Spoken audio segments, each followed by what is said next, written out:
সামাজিকভাবে প্রতিষ্ঠিত করার জন্য তার সরকারকে পরিচালিত করতে হবে। এই আন্দোলন আপনারা জানেন, কয়েকদিন আগে আরজি করে যে মহিলা ডাক্তারকে ধর্ষণ করে নৃশংসভাবে খুন করা হয়েছিল, আমরা তার বিরুদ্ধে আমরা আজকে এখানে অবস্থানে নেমেছি। কারণ আমরা চাই এই লজ্জাজনক এই মর্মান্তিক কাণ্ডের সঙ্গে যারা জড়িত সেই দোষীদেরকে অবিলম্বে গ্রেপ্তার করতে হবে এবং তাদেরকে দৃষ্টান্তমূলক শাস্তি তাদেরকে দিতে হবে। এটা আমাদের দাবি এই অবস্থান মঞ্চ থেকে। সেই সঙ্গে আপনারা জানেন, যে কোনো মৃত্যু আমাদের কাছে দুঃখজনক, যে কোনো মৃত্যু আমাদের কাছে বেদনাজনক। তাই আমরা যে ডাক্তারবাবু মারা গেছেন তার পরিবারের প্রতি আমরা সমবেদনা জানাচ্ছি, ডাক্তারবাবুর আত্মার শান্তি কামনা করছি।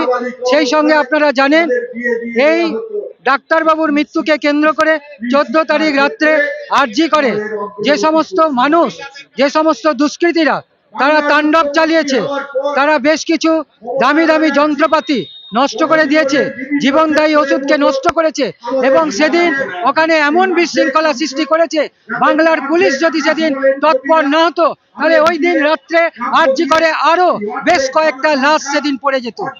তাই আমাদের এটাও প্রতিবাদ যে বাংলার বুকে আমরা কোনো রকম বিশৃঙ্খলা তৈরি করতে দেব না।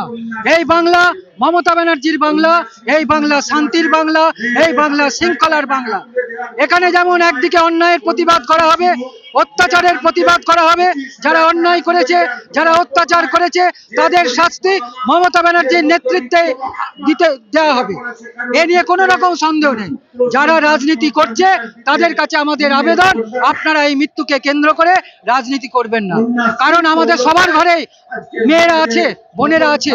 আমরা এই ঘটনাটাকে আমরা অনুভব করতে পারছি যে এটা কতটা দুঃখজনক ব্যাপার।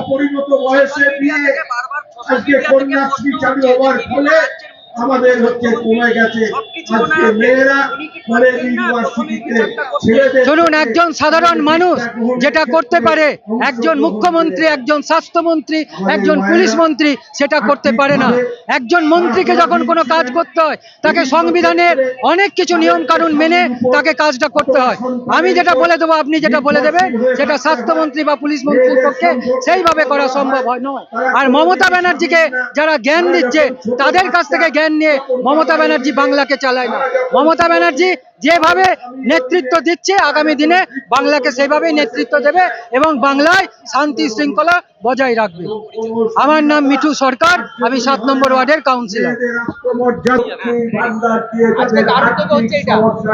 বর্ধমান শহর তৃণমূল কংগ্রেসের উদ্যোগে আজকে এখানে সকাল 10টা থেকে বিকেল 5টা পর্যন্ত অবস্থান কর্মসূচি, যা সর্বভারতীয় তৃণমূল কংগ্রেসের নেত্রী মমতা বন্দ্যোপাধ্যায় ডাক দিয়েছেন। সেই অনুযায়ী আজকে বাংলার প্রতিটি ব্লকে ব্লকে এই অবস্থান কর্মসূচি চলছে। তারই অঙ্গ হিসেবে এই কর্মসূচি এখানে শুরু হয়েছে সকাল 10টা থেকে। উপস্থিত আছেন বর্ধমান দক্ষিণ বিধানসভা কেন্দ্রের সম্মানীয় বিধায়ক সম্মানীয় খোকন দাস মহাশয়। তার অভিভাবকত্বে বর্ধমান শহর তৃণমূল কংগ্রেসের উদ্যোগে এই অনুষ্ঠান আমরা এখানে করছি।